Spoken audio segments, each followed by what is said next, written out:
Welcome to episode 32 in our series on Rabbi Moshe Chaim Luzzatto's The Path of the Just. And we're still in chapter 19 and we're dealing with the elements of piety. And in this episode, we're going to embark upon a little mini series, which is a discussion or an analysis on love of God and how it can be divided into three major divisions. The first being joy, the second being cleaving to God, and the third is zealousness. So the Ramchal begins. We will now discuss the love of the eternal and its three divisions: joy, cleaving to God, and zealousness. Love of the eternal means that a person truly longs for and craves the nearness of the Blessed One. He pursues His holiness as one pursues something that he strongly desires. And the mere mention of the Blessed One's name, the uttering of His praises, and one's involvement with the words of the Blessed One's Torah, and with His divine nature, will bring one true delight and enjoyment in the manner of one who deeply loves the wife he married in his youth, or his only son, whereby even just referring to them brings him pleasure and enjoyment. As Scripture states in Yirmiyahu chapter 31 verse 19, "For when I speak about him, I will remember him enduringly." Surely someone who truly loves his Creator will never forego the Eternal's service for any reason whatsoever, unless there are circumstances that are beyond his control, and he will need neither encouragement nor inducement to serve him. Rather, his heart will transport him and propel him in that direction, unless there are major restraints that prevent this. And now the Ramchal is going to bring various verses from Scripture that refer to the love of the eternal. So the Ramchal continues. This is the coveted virtue that the saintly Hasidim Rishonim were privileged to acquire.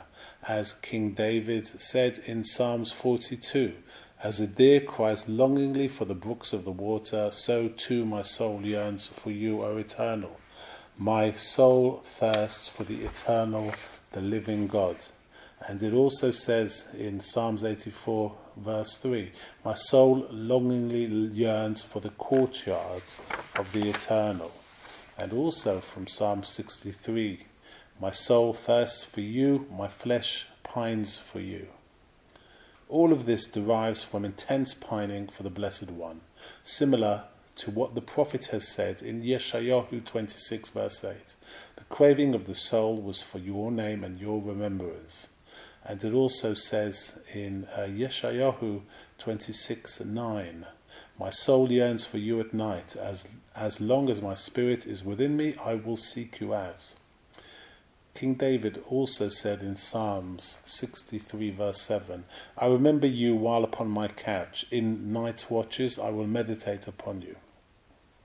He described the pleasure and delight that he experienced when uttering and recounting the praises of the Eternal.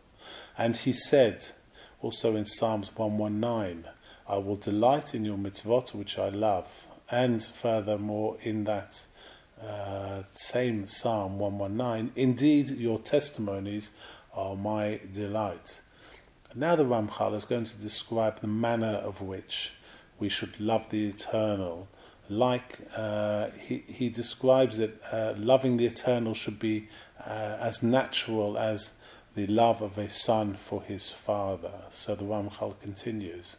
"But certainly this love must not be conditional upon anything, such as loving the Creator, because He is good and grants wealth and success. Rather, it must be like the instinctual love of a son for his father, whereby his nature forces him and compels him to feel this way, as it says in Devarim 32:6, "Is he not your father who acquired you?"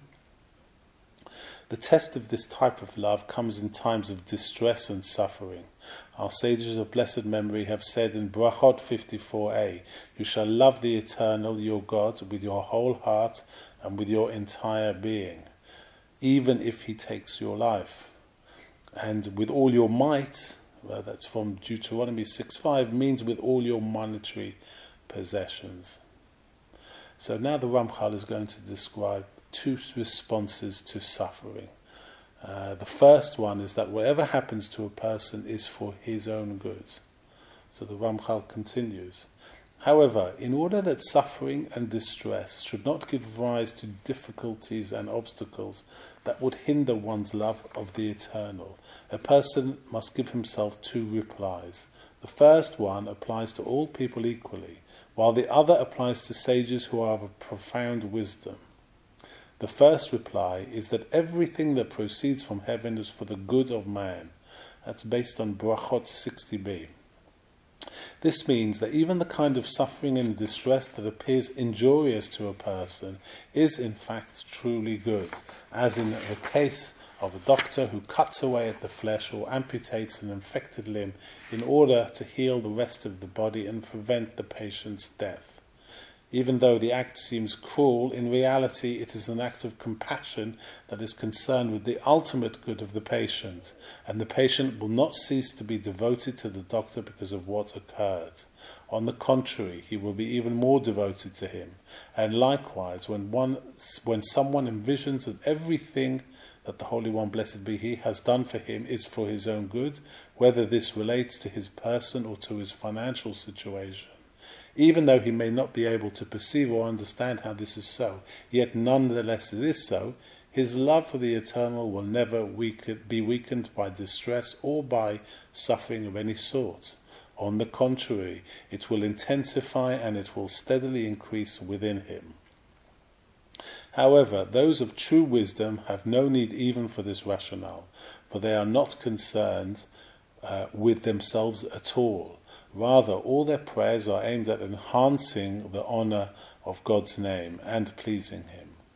Therefore, if the impediments in their way become more troublesome and they need even greater strength to remove these impediments, their hearts will grow stronger and they will rejoice in revealing the power of their faith, just like a general famed for his courage who always chose for himself the hardest battles, so that victory would serve the purpose of revealing his might. This is something that those who are devoted to one another are accustomed to, that when given the opportunity, the one will rejoice in his ability to reveal the extent of his intense love for the other.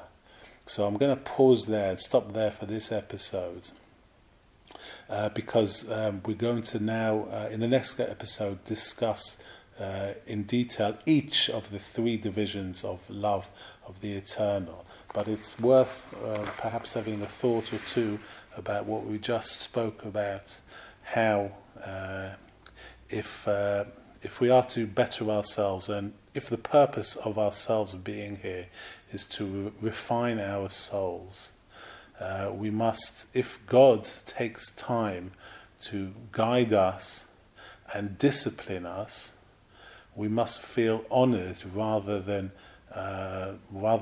despondent about suffering in life. Ultimately, if God is perfect, He has no need to perfect ourselves other than because He wants to give only good to us, because it makes no difference to Him if we are better or worse. Perhaps it does. I mean, there may be some kabbalistic elements to that.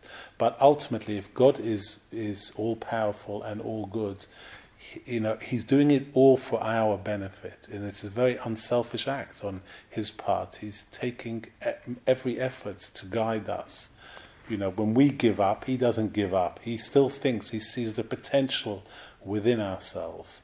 And I guess also, the harder the test means that God has identified in a person, a man or woman, that there is something special within them, and the power of their soul being refined is worth all of the suffering that the individual feels.